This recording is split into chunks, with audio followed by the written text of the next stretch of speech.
परिषद मतदारसंघातल्या आणि कडगाव पंचायत समिती मतदारसंघाच्या उमेदवारांच्या प्रचारावरती तो व्यासपीठावर उपस्थित आजच्या कार्यक्रमाचे अध्यक्ष कमसे तात्या, आमचे मार्गदर्शक आणि या तालुक्यातले ऋषितुल्य भीष्म पितामह पाटील साहेब, आमचे संघर्ष यात्री खोत साहेब, माजी जिल्हा परिषदेचे सदस्य डोंगरे साहेब, प्राध्यापक किसनराव कुराडे सर, दोन्ही उमेदवार राजू पाटील, बसवराज आजली साहेब, गोपालदादा शेरेकर, सगळी मंडळी व्यासपीठावरचे व्यासपीठावर उपस्थित समोरील सर्व उपस्थित मान्यवर.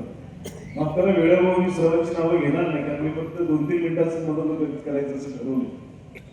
त्याच्यापूर्वी अनेकदा या व्यासपीठावरून गेल्या अर्ध्या वर्षात माझं भाषण झालेलं आहे, पण आजचा प्रसंग थोडासा वेगळा आहे.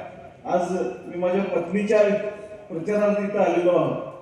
करंबळी हे गाव मिलिटरीमनांचं आहे, करंबळी हे गाव नोकरदारांचं आहे, करंबळी हे गाव प्रामुख्याने शिक्षकांचं आहे.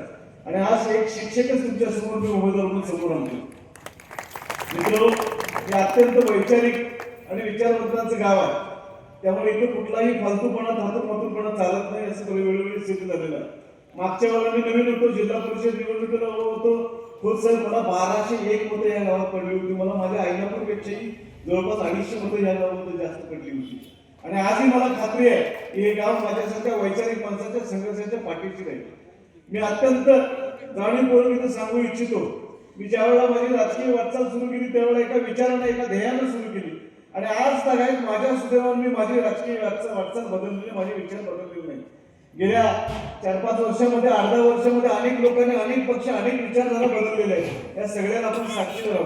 पण मी आणि माझ्या कुराडे कुटुंबियांना कोणतीही राजकीय विचारधारा, वैचारिक विचारधारा सोडली नाही. मी आज कदाचित या गडिंग्लज तालुक्यामध्ये काँग्रेसच्या चिन्हावर फक्त 2च उमेदवार लढत आहेत, त्यापैकी एक उमेदवार आमच्या घरात आहे, याचा मला अभिमान आहे. आणि मित्र, काँग्रेसच आहे जो देशाला तारणार. काँग्रेसच आहे जी सर्वसमावेशक, सर्व समाजाला, तळागाळातल्या सर्व पक्षातल्या, सर्व जातीच्या सर्व लोकांना घेऊन जाणारा, एकत्र घेऊन जाणारा पक्ष आज या देशाचा फक्त काँग्रेस पक्ष आहे. आमचे नेते आदरणीय बंटी पाटील साहेब आणि या जिल्ह्याचे खासदार आणि आदरणीय शाहू महाराज साहेब यांनी वेळोवेळी आपल्या संघर्षामध्ये आपला यश करून दाखवलेला आहे. मागच्याच महिन्यामध्ये महानगरपालिकेच्या निवडणुकीमध्ये सगळे पक्ष विरोधी असताना आमचे नेते बंटी पाटील साहेब यांनी एकाची नका देऊन काय झालं हे तुम्हाला बघितलं. त्यांनी अत्यंत चांगल्या पद्धतीनं महानगरपालिकेमध्ये अगदी थोडक्यात सत्ता सुटली नाही तर खूप चांगल्या पद्धतीनं तिथं आपले उमेदवार निवडून आणले. आणि अशाच पद्धतीनं आज ते जिल्हा परिषदेच्या रणांगणात लढतायत. माधवजी राजे छत्रपती आजच्या या सभेला येणार होते, पण त्यांचं अचानक त्यांचं घरगुती एक काम निघालं. पण ते निश्चितच 4 किंवा 5 तारखेला इथे करमळीकरांच्या भेटीला माझ्या सगळ्यांनी त्यांनी स्वतः फोन करून सांगितलं की 2-3 दिवसांमध्ये ती येऊन जाणार आहे आणि तुमच्या सगळ्यांची भेट घेऊन जाणार आहे. मित्र, अत्यंत निर्णायक क्षणावर ही लढाई येऊन टेकलेली आहे.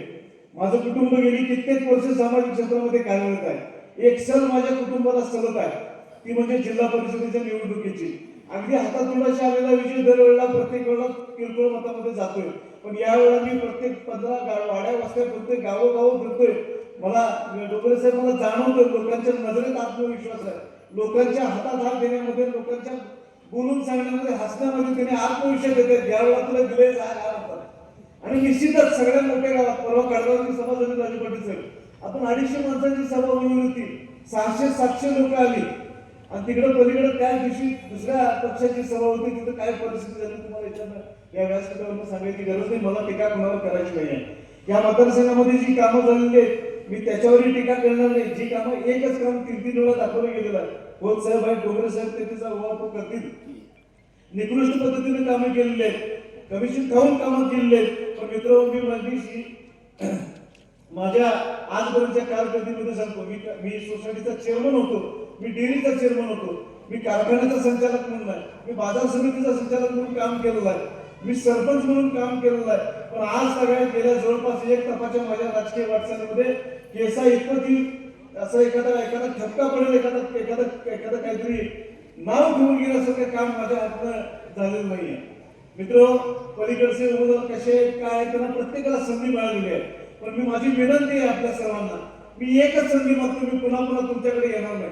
एकदाच मला संधी देऊन बघा. या 5 वर्षामध्ये या मतदारसंघाचा कायापालट नाही केला तर मी नाव सांगत नाही.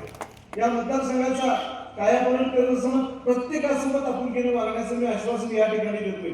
मी कधीही कोणाला माझ्या दारात आलेल्या माणसाला त्याची जात पात विचारलं, त्याचा राजकीय पक्ष विचारलेला नाही. जवळपास गेल्या 4-5 वर्षांमध्ये 1064 पोरांची फी माफी केली आहे. अनेक गरिबांच्या घराला कर्ज, या कर्मणमध्ये देखील ज्यावेळेला जळीत काम झालं त्यावेळेला मदत केलेली आहे. माझ्याकडे कुठलीही सत्ता नसताना प्रत्येक गोष्टीत मी सुद्धा मदत करण्याचं काम केलेलं आहे. मी त्याची जात विचारलं नाही, माझं पात विचारलं नाही, पक्ष विचारलेलं नाही आहे. मी सगळ्या पक्षाच्या सगळ्या कार्यकर्त्यांना आवाहन करू इच्छितो, मला एकदा संधी द्या, मला एकदा मदत करा. आणि ह्या संधीचा उपयोग निश्चितच माझ्या आईने ज्या वेळेला 92 ते 97 जिल्हा परिषद सदस्य असताना जे केलेलं आहे त्याच्यापेक्षाही चांगलं काम माझी पत्नी या ठिकाणी करून दाखवेल, इतकंच मी या ठिकाणी आवाहन करतो. माझ्या पत्नीचं चिन्ह आहे जिल्हा परिषदेचा हात. आणि आमच्या सोबत ज्या शमनजीताई उभारत आहेत, रियाजबाई शमनजी, ज्यांनी अत्यंत प्रतिकूल परिस्थितीतून आपलं शैक्षणिक संकुल उभा केलेलं आहे, ज्योतिर्लिंग शिक्षण प्रसारक मंडळाचे त्या उपाध्यक्ष आहेत, त्यांचं चिन्ह आहे मशाल. उद्धव बाळासाहेब ठाकरे काँग्रेस पक्षाच्या वतीनं महाविकास आघाडी म्हणून एक संघर्ष करतायत, एक वैचारिक संघर्ष करतायत. हा संघर्ष टिकला पाहिजे, एक तर्फी सगळं होऊन उपयोग नाही. काही लोक म्हणतात दिल्लीत पण तेच आहेत, राज्यात पण तेच आहेत, मुंबईत पण, कोल्हापुरात पण तेच सत्तेत आहेत, तसं आपण इथं सुद्धा तेच सत्तेत देऊ. पण मित्र, कुठेतरी जाब विचारणार म्हणून जिवंत राहायला पाहिजे, कुठेतरी लढाईला विचारणार, प्रश्न विचारणार म्हणून जिवंत राहायला पाहिजे. म्हणून या पक्षाला तुम्ही निवडून द्यावं, या महाविकास आघाडीच्या उमेदवाराला तुम्ही निवडून द्यावं, इतकंच या ठिकाणी मी इथं आवाहन करतो. अत्यंत कोकड्या यंत्रणेतनं आम्ही लढाई करत आहे, पण जनता माझ्यासोबत आहे याची साक्ष कणकवलीची आज ही गर्दी देते. मी आपल्या सर्वांना पुन्हा एकदा आवाहन करतो की आज तागाय ज्या वेळेला मी कणकवलीमध्ये आलो त्या वेळेला काही ना काहीतरी घेऊन आलेलं आहे. बऱ्याच वेळेला बऱ्याच गोष्टी मी स्वतःहून दिलेल्या आहेत. मग त्या मिलिटरीच्या आर्मी संघटनेला, आजीबाजी सैनिक संघटनेला मदत केलेली असेल, शिक्षक संघटनेला केलेली मदत असेल, समविचारी संघटनेला केलेली मदत असेल, वारकरी संघटनेला केलेली मदत असेल, या सगळ्यांच्या पाठीशी मी ठामपणे उभं राहिलोय. या एका निवडणुकीत माझ्या पाठीशी तुम्ही ठामपणे उभं राहावं, इतकंच या ठिकाणी आवाहन करतो आणि थांबतो. धन्यवाद.